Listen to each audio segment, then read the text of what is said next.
Hello guys, അപ്പോൾ ദേ ഇന്ന് നമ്മുടെ വൈറലായിട്ടുള്ള കുനാഫ ചോക്ലേറ്റ് എങ്ങനെയാണ് ഉണ്ടാക്കുന്നതെന്ന് നോക്കാൻ പോവാണ്. അപ്പോൾ കുനാഫ കഴിച്ചില്ല എന്നുള്ള പരാതിയൊക്കെ അങ്ങ് തീർത്തു. നമ്മൾ കുനാഫ ഒക്കെ ഉണ്ടാക്കി കഴിച്ചു. അപ്പോൾ അതിൻ്റെ വീഡിയോ ഞാൻ ഓൾറെഡി അപ്ലോഡ് ചെയ്തിട്ടുണ്ട്. അപ്പോൾ കാണാത്തവരുണ്ടെങ്കിൽ ഒന്ന് കയറി കണ്ടേക്കണം കേട്ടോ. അപ്പോൾ ഇനി ഇതിനെന്തൊക്കെയാണ് ആവശ്യമായിട്ടുള്ളതെന്ന് നമുക്ക് നോക്കാം. അതിനായിട്ട് ദേ ഫേസ്റ്റിലെ തന്നെ കുറച്ച് വൈറ്റ് ചോക്ലേറ്റ് എടുത്ത് കട്ട് ചെയ്തു കുഞ്ഞ് പീസാക്കിയിട്ടുണ്ട്. അതിനൊരു ബൗളിലേക്ക് മാറ്റി അതങ്ങോട്ട് മാറ്റി വെക്കുന്നുണ്ട്. ഇനി അടുത്തത് ബ്ലാക്ക് ചോക്ലേറ്റ് ആണ്. ബ്ലാക്ക് ചോക്ലേറ്റ് എന്ന് പറഞ്ഞാൽ ഞാൻ എടുത്തിരിക്കുന്നത് ഡാർക്ക് അല്ല, മിൽക്ക് ചോക്ലേറ്റ് ആണ് എടുത്തേക്കുന്നത്. അതും ഈ പറഞ്ഞ പോലെ തന്നെ കുഞ്ഞ് പീസാക്കി ഒന്ന് കട്ട് ചെയ്തതിന് ശേഷം അതും ഒരു ബൗളിലേക്ക് മാറ്റി വെക്കുമല്ല. ഇനി ഇതിനെ നമുക്കിത് ഈ ഒരു പരുവത്തിലേക്ക് ആക്കിയെടുക്കണം. ഡബിൾ ബോയിൽ ചെയ്ത് അങ്ങനെ ആക്കിയെടുത്തിട്ടുണ്ട്. ബ്ലാക്ക് നമുക്ക് കറക്റ്റായിട്ട് വന്നെങ്കിലും വൈറ്റ് ഇത്തിരി തിക്കായിപ്പോയി കേട്ടോ. പിന്നെ അത് ഈ ഒരു മോൾഡിലാണ് ഉണ്ടാക്കാൻ പോകുന്നത്. അതിൻ്റെ താഴ്ഭാഗത്തായിട്ട് ആ വൈറ്റ് ചോക്ലേറ്റ് ഒന്ന് സ്പ്രെഡ് ചെയ്തതിന് ശേഷം അതിൻ്റെ പുറത്തേക്ക് ഒരു ലെയർ ബ്ലാക്ക് ചോക്ലേറ്റും കൂടെ സ്പ്രെഡ് ചെയ്ത് ഒരു 15 മിനിറ്റ്സ് ഒന്ന് സെറ്റ് ചെയ്യാൻ വെക്കുക. ആ ഒരു ടൈമിൽ നമുക്ക് കുനാഫ ഉണ്ടാക്കിയെടുക്കാം. അതിനായിട്ട് ഇതേ കുറച്ച് പിസ്താക്കി എടുത്തിട്ടുണ്ട്. അതെല്ലാം ഒന്ന് പൊളിച്ചെടുത്ത് നല്ല വൃത്തിയാക്കിയതിന് ശേഷം ദേ ഒരു മിക്സിയുടെ ജാറിലോട്ടിട്ടൊന്ന് ഫൈനായിട്ട് പൊടിച്ചെടുക്കുന്നുണ്ട്. എന്നിട്ട് അതങ്ങോട്ട് മാറ്റി ഒരു സൈഡിലേക്ക് വെക്കാം. ഇനി നമുക്ക് നമ്മുടെ സ്ഥിരം പരിപാടി തന്നെ സേമിയ യൂസ് ചെയ്താണ് ഞാൻ ഉണ്ടാക്കാൻ പോകുന്നത്. കുനാഫ ഡൗ അല്ല.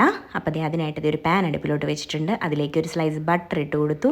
അത് ചൂടായപ്പോഴത്തേക്കിനും നമ്മുടെ നേരിയ സേമിയ ഉണ്ടല്ലോ അതങ്ങോട്ട് ഇട്ട് കൊടുത്ത് നല്ല പോലെ അങ്ങ് ഫ്രൈ ചെയ്തെടുക്കുക കേട്ടോ.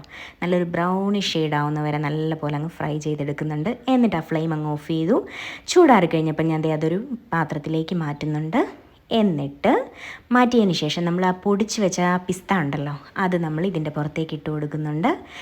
അതിന് ശേഷം പിന്നെ നമ്മൾ മെൽറ്റ് ചെയ്ത് വെച്ച ആ മിൽക്ക് ചോക്ലേറ്റ് ഉണ്ടല്ലോ, വൈറ്റ് കളറുള്ള ചോക്ലേറ്റ്, അതും കൂടെ അതിൻ്റെ പുറത്തേക്ക് ഒഴിച്ചു കൊടുത്ത് ഇതെല്ലാം കൂടെ നല്ല പോലെ ഒന്ന് മിക്സ് ചെയ്ത് യോജിപ്പിച്ചെടുക്കണം.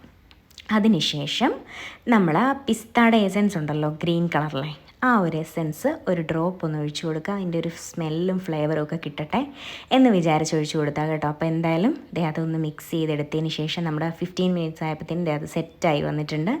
ഇനി അതിൻ്റെ പുറത്തേക്ക് നമ്മൾ ഈ കുനാഫ അങ്ങ് സ്പ്രെഡ് ചെയ്ത് കൊടുക്കുക. അത് കൊടുത്തതിന് ശേഷം നമ്മുടെ ആ ബ്ലാക്ക് ചോക്ലേറ്റ് ഉണ്ടല്ലോ ബാലൻസ് ഉള്ള അത് ഇതിൻ്റെ പുറത്തേക്ക് അങ്ങനെ ഒഴിച്ച് ഫുള്ളായിട്ടൊന്ന് കവർ ചെയ്ത് എല്ലാം ഒന്ന് സെറ്റ് ചെയ്തതിന് ശേഷം നമുക്കിനി ഫ്രീസ് ചെയ്യാൻ വെക്കാം. അപ്പോൾ ഫ്രീസ് ചെയ്തതിൽ എനിക്കൊരു അബദ്ധം പറ്റി. കാരണം ഞാനത് ഓവർനൈറ്റ് അങ്ങ് ഫ്രീസ് ചെയ്തു. പക്ഷേ ഇതൊരു മണിക്കൂർ ഫ്രീസ് ചെയ്താൽ മതി കേട്ടോ. അപ്പം ഞാൻ ഓവർനൈറ്റ് ചെയ്തുകൊണ്ട് ഭയങ്കര ഹാർഡായിപ്പോയി കേട്ടോ. എന്തായാലും സൂപ്പർ സാധനമായിരുന്നു കേട്ടോ, ഒരു രക്ഷയില്ല. പിള്ളേരൊക്കെ ഭയങ്കര ത്രില്ലിലിരിക്കുക ഇതെങ്ങനെ കഴിക്കുന്നതെന്ന്. നല്ല ടേസ്റ്റി ആയിരുന്നു. അപ്പം ഞാനിതിങ്ങനെ ഇച്ചിരി കൂടുതൽ സമയം വെച്ച് പോയതുകൊണ്ട് അതൊരു കുറച്ച് ക്രിസ്പി ആയിപ്പോയി. എന്നാലും കുഴപ്പമില്ല, അടിപൊളിയായിരുന്നു. നമ്മുടെ ആഗ്രഹങ്ങളൊക്കെ സാധിച്ചു കിട്ടി. അപ്പം എല്ലാവരും ഒന്ന് ട്രൈ ചെയ്ത് നോക്കുക. അടിപൊളിയായിരുന്നു കേട്ടോ. പുതിയൊരു വീഡിയോ ആയിട്ട് കാണാം. അപ്പോൾ okay, bye, see you, thank U.